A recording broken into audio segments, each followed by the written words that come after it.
Hello friend, फिर से बहुत बहुत स्वागत है आप सभी का आपका अपना यूट्यूब चैनल मेजर टारगेट पर। तो फ्रेंड, आज के इस वीडियो में हम लोग क्लास 10th के हिंदी के काफ़ी महत्वपूर्ण बिहार बोर्ड 2023 के लिए most important guess observe questions को यहाँ पे हम लोग पढ़ाने वाले हैं। इस वीडियो में हम लोग 50 मोस्ट इम्पोर्टेंट ऑब्जर्व क्वेश्चंस को हम लोग यहाँ पे पढ़ेंगे, जो आपके बोर्ड एग्जाम यानी कि 20 फरवरी के दिन काफ़ी सारे प्रश्न जो ना दोस्तों इसी वीडियो से आने वाला है, क्योंकि ये सभी प्रश्न जो ना दोस्तों हिंदी का यहाँ पे गेस वायरल प्रश्नों को यहाँ पे हम लोग पढ़ाने वाले हैं, जो आपके बोर्ड एग्जाम में 100% 2023 के एग्जाम में 20 फरवरी के दिन देखने को मिलेगा।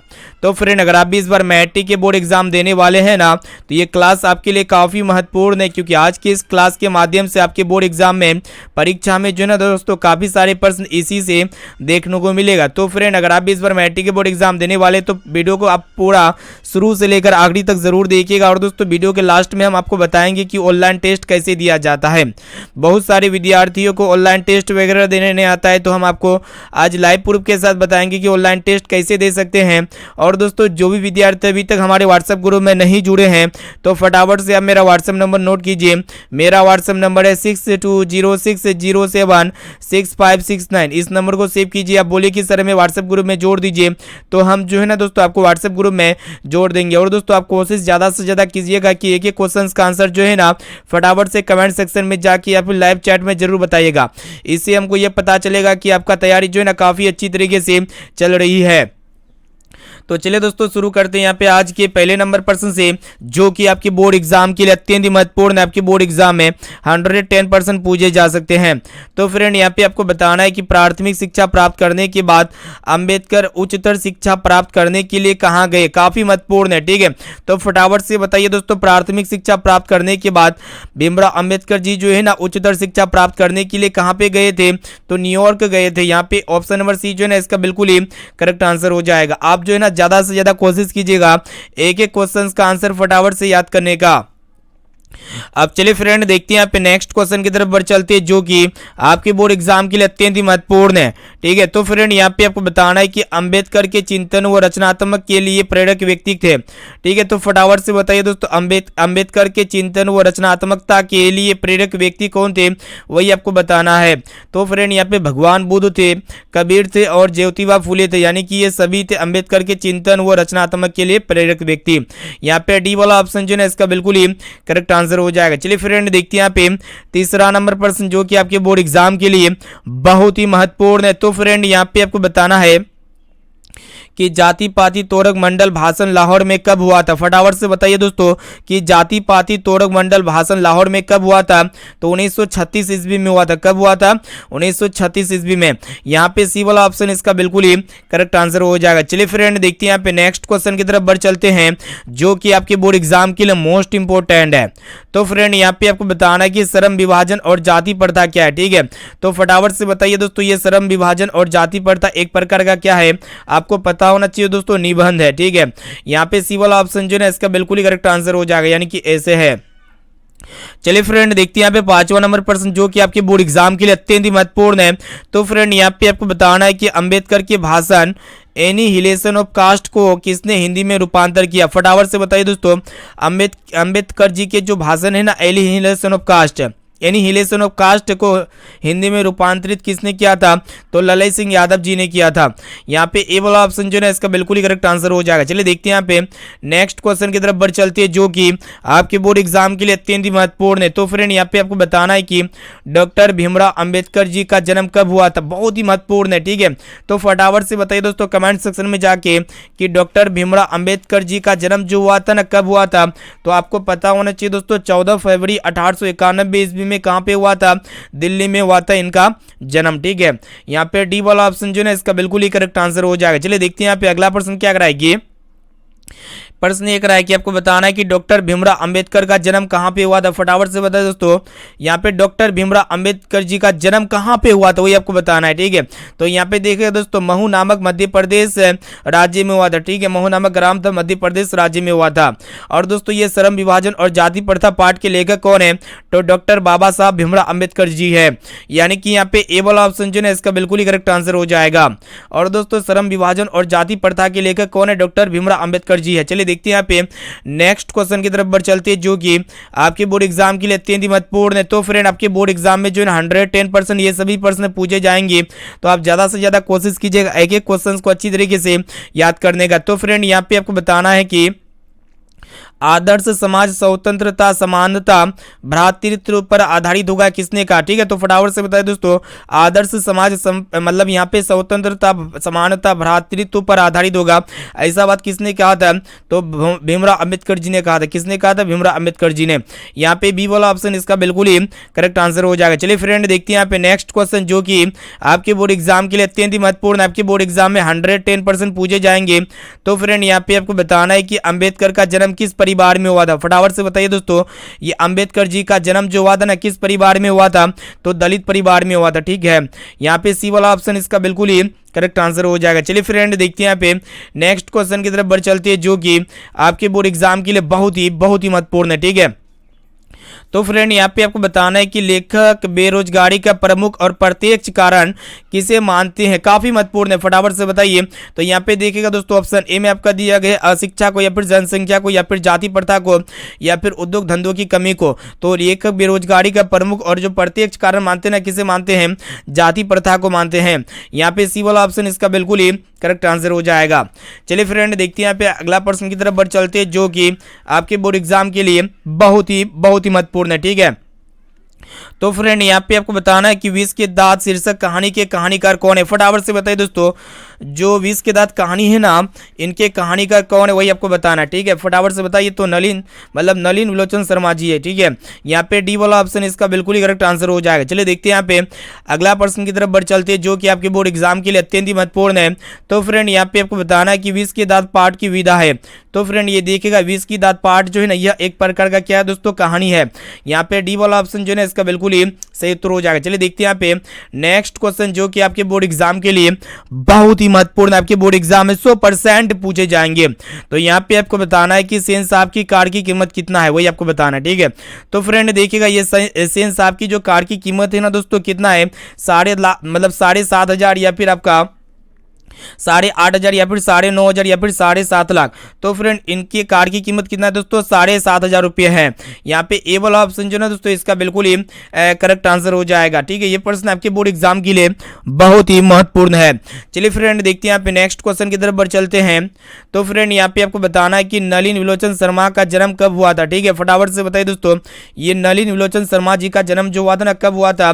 तो 18 फरवरी 1916 ईस्वी में हुआ था। कब हुआ था? 18 फरवरी 1916 ईस्वी में। चलिए देखते हैं यहाँ पे नेक्स्ट क्वेश्चन, जो कि आपके बोर्ड एग्जाम के लिए बहुत ही महत्वपूर्ण है।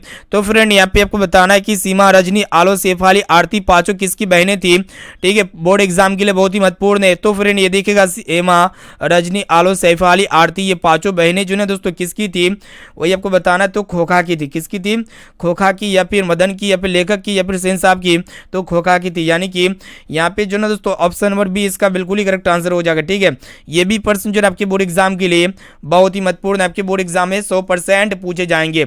और दोस्तों ये खोखा का दूसरा नाम क्या है? कासू है, साथ में इसे भी आपको याद होना चाहिए। अब चलिए फ्रेंड देखते हैं यहाँ पे नेक्स्ट क्वेश्चन की तरफ बढ़ चलते हैं, जो कि आपके बोर्ड एग्जाम के लिए अत्यंत ही महत्वपूर्ण है। तो फ्रेंड यहाँ पे आपको बताना है कि विष के दांत कहानी किस वर्ग के अंतर विरोधी को उजागर करती है? ठीक है, तो देखिएगा दोस्तों, विष के दांत जो कहानी है ना, किस वर्ग के अंतर विरोधी को उजागर करती है? तो आपको पता होना चाहिए दोस्तों, मध्यम वर्ग को उजागर करती है। यहाँ पे सी वाला ऑप्शन जो है ना, इसका बिल्कुल ही करेक्ट आंसर हो जाएगा। चलिए देखते हैं यहाँ पे नेक्स्ट क्वेश्चन की तरफ बढ़ चलते हैं। तो फ्रेंड यहाँ पे आपको बताना है कि खोखा खोखी किस भाषा का शब्द है? ठीक है, तो आपको पता होना चाहिए दोस्तों, ये जो खोखा खोखी है ना, बंगाली शब्द है। नाम से ही पता चलता है खोखा खोखी। ये कौन सा शब्द है दोस्तों? किस भाषा का शब्द है? तो ये बंगला भाषा का शब्द है। यहाँ पे सी वाला ऑप्शन इसका बिल्कुल ही करेक्ट आंसर हो जाएगा। चलिए फ्रेंड देखते हैं यहाँ पे नेक्स्ट क्वेश्चन की तरफ बढ़ चलते हैं। तो फ्रेंड यहाँ पे आपको बताना है कि सोफर का अर्थ क्या होता है? फटाफट से बताएं दोस्तों कमेंट सेक्शन में जाके। ये सोफर का जो सही और सटीक अर्थ होता है ना दोस्तों, क्या होता है? ड्राइवर होता है। क्या होता है? ड्राइवर होता है।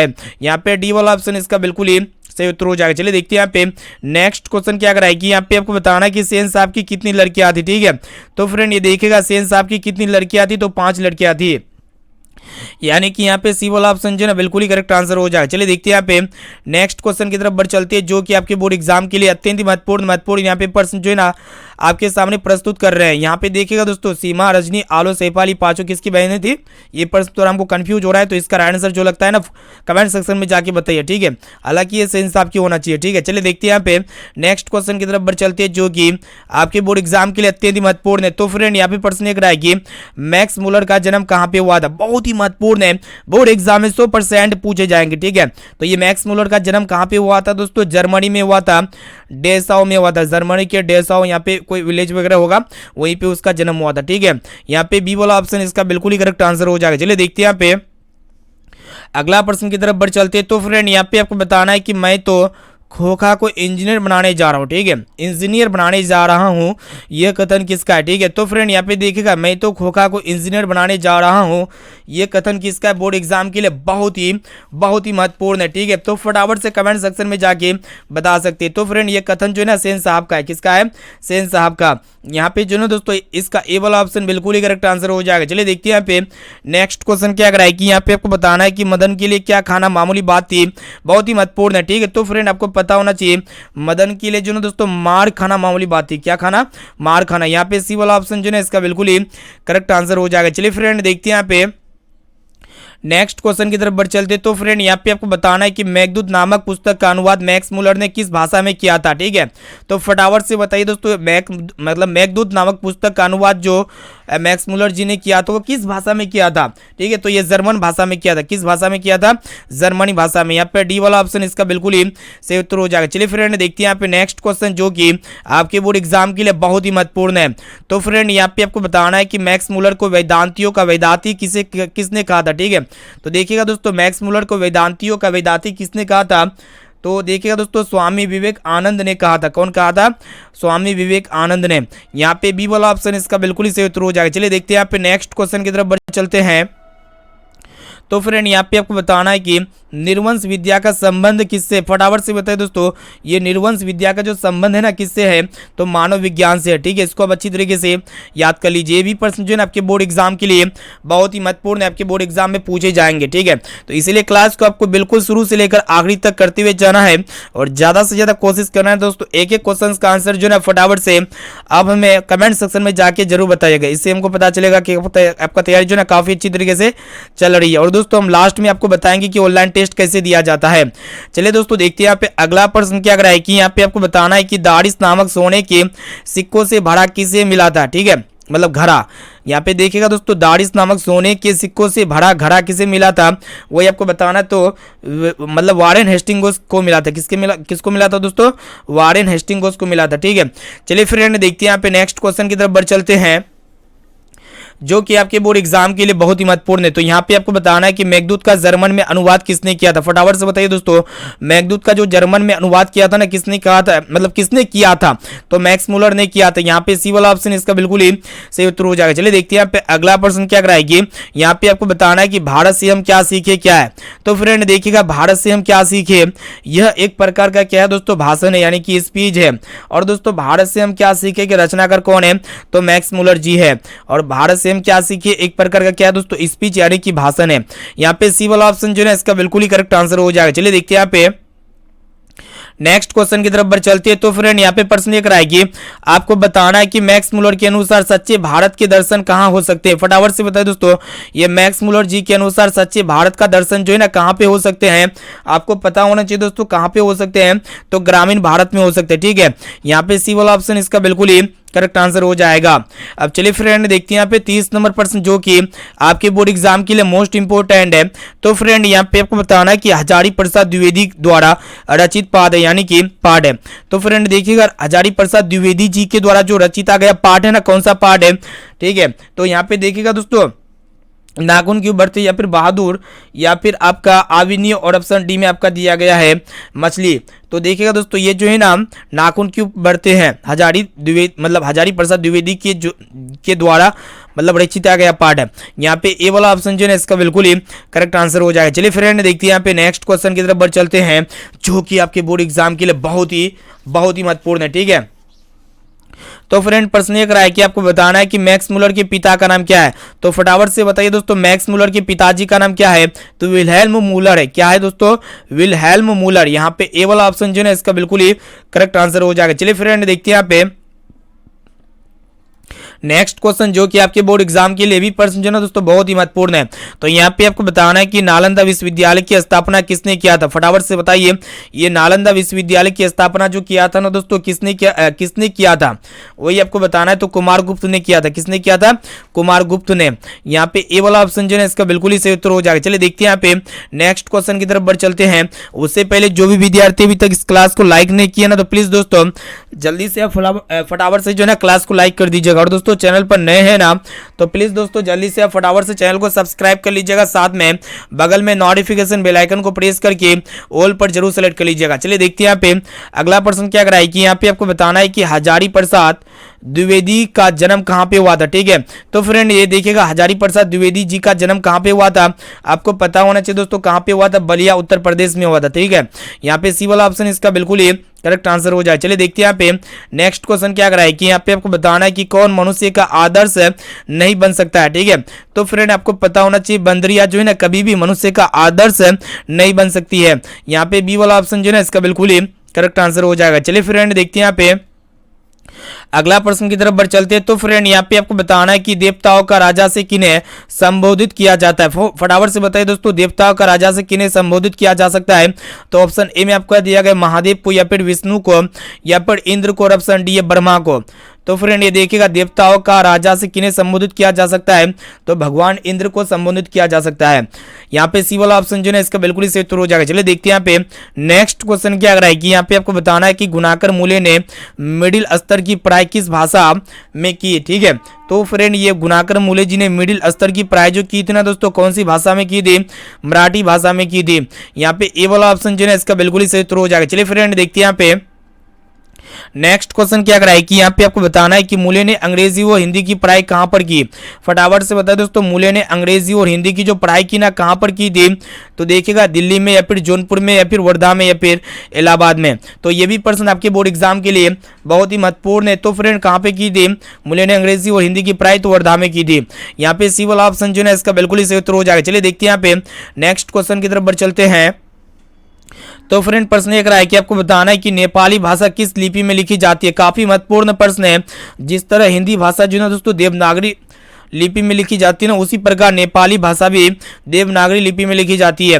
यहाँ पे डी वाला ऑप्शन इसका बिल्कुल ही सही उत्तर हो जाएगा। चलिए देखते हैं यहाँ पे अगला प्रश्न क्या कराए कि यहाँ पे आपको बताना है कि 9 2 11 होना मुहावरे का अर्थ क्या होता है? फटाफट से बताइए दोस्तों, 9 2 11 होना मुहावरे का जो सही और सटीक अर्थ होता है ना, क्या होता है? भाग जाना होता है। यहाँ पे बी वाला ऑप्शन जो है इसका बिल्कुल ही सही उत्तर हो जाएगा। अब चलिए फ्रेंड देखते हैं यहाँ पे नेक्स्ट क्वेश्चन की तरफ बढ़ चलते हैं। तो फ्रेंड आपको बताना है कि माँ के डर से लड़का रात भर कहाँ छिप रहा था। ठीक है, फटाफट से बता दोस्तों, माँ के डर से लड़का जो है ना रात भर कहाँ पे छिप रहा था? तो देखिएगा दोस्तों जंगलों में छिपा रहा था, मतलब छिप के था। ठीक है, यहाँ पे बी वाला ऑप्शन जो है ना बिल्कुल ही सही उत्तर हो जाएगा। चलिए फ्रेंड देखते हैं यहाँ पे अगला प्रश्न की तरफ बढ़ चलती है, जो कि आपके बोर्ड एग्जाम के लिए बहुत ही महत्वपूर्ण है। तो फ्रेंड यहाँ पे देखिएगा ललित निबंध है। तो यहाँ पे देखिएगा दोस्तों नाखून क्यों बढ़ते हैं, यह एक प्रकार का क्या दोस्तों ललित निबंध है। यहाँ पे जो है ना बी वाला ऑप्शन इसका बिल्कुल ही सही उत्तर हो जाएगा। चलिए देखते हैं यहाँ पे नेक्स्ट क्वेश्चन की तरफ बढ़ चलती है। तो फ्रेंड यहाँ पे प्रश्न एक रहेगी, आपको बताना है कि पुराने का मुंह सब समय वांछनीय नहीं होता, किस लेखक की पंक्ति है? तो फ्रेंड प्रश्न एक रहा है कि पुराने का मुंह सब समय, मतलब सब समय जो है ना वांछनीय ही नहीं होता, ये पंक्ति जो है ना किस लेखक की, वही आपको बताना है। ये पंक्ति किसकी है दोस्तों? हजारी प्रसाद द्विवेदी जी की है। यहाँ पे सी वाला ऑप्शन जो है ना इसका बिल्कुल ही सही उत्तर हो जाएगा। चलिए फ्रेंड देखते हैं यहाँ पे नेक्स्ट क्वेश्चन क्या कराए कि यहाँ पे आपको बताना है कि दोहा कोश किसकी रचना है? फटाफट से बताए दोस्तों, ये जो दोहा कोश रचना है ना किसकी रचना है? तो सरहपाद की है। यहाँ पे जो है ना ए वाला ऑप्शन इसका बिल्कुल ही करेक्ट आंसर हो जाएगा। चलिए फ्रेंड देखते हैं यहाँ पे नेक्स्ट क्वेश्चन क्या कराए कि यहाँ पे आपको बताना है कि हिंदी के आदि कवि कौन है? फटाफट से बताइए, काफी महत्वपूर्ण है। भी प्रश्न आपके बोर्ड एग्जाम में 110% पूछे जाएंगे। तो हिंदी के आदि कवि किसे कहा जाता है? तो गुणाकर, यहाँ पे सॉरी, हिंदी के आदि कवि किसे कहा जाता है दोस्तों? सरहपाद को कहा जाता है। यहाँ पे डी वाला ऑप्शन इसका बिल्कुल ही सही उत्तर हो जाएगा। चलिए देखते हैं यहाँ पे नेक्स्ट क्वेश्चन क्या कराए कि यहाँ पे आपको बताना है कि सूर्य नामक पुस्तक किनकी रचना है? ये भी प्रश्न जो है आपके बोर्ड एग्जाम के लिए बहुत ही महत्वपूर्ण है। तो देखिएगा दोस्तों, सूर्य नामक जो पुस्तक है ना किनकी रचना है?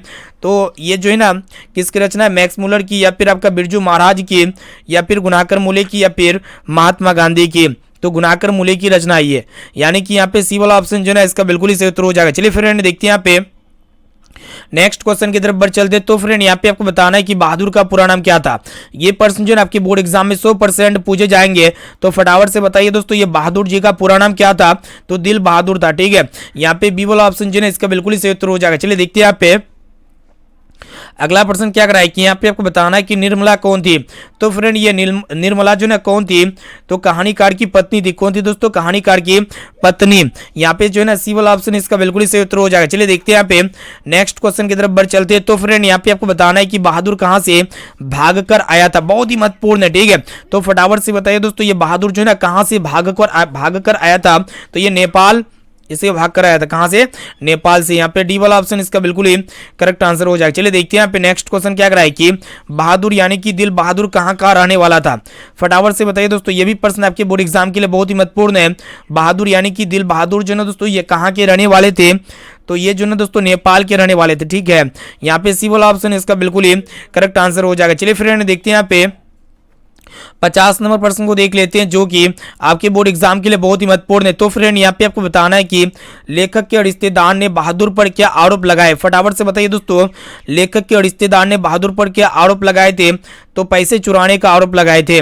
यहाँ पे ए वाला ऑप्शन इसका बिल्कुल ही सही उत्तर हो जाएगा। तो फ्रेंड यहाँ पे हम जो ना फाइनल क्लास 10 के हिंदी का जो ना most important 50 viral observe type प्रश्न यानी कि वस्तुनिष्ठ टाइप प्रश्न का यहाँ पे क्लास ले चुके हैं, ठीक है।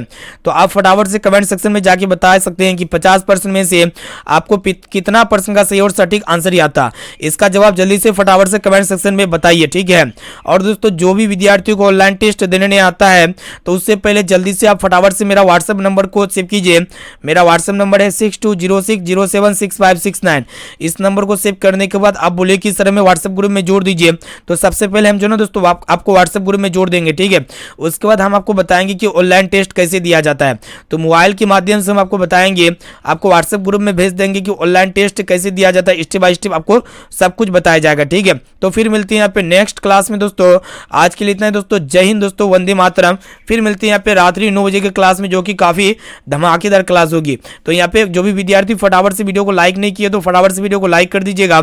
और यहाँ पे चैनल पर नए हैं तो फटाफट से जल्दी से आप जो ना दोस्तों चैनल को भी सब्सक्राइब करके बेल आइकन को प्रेस करके जो है ना ऑल पर जरूर सेलेक्ट कर लीजिएगा, क्योंकि यहाँ पे डेली जो ना दोस्तों धमाकेदार क्लास होते रहती है। तो फिर मिलती है यहाँ पे दोस्तों अगले क्लास में।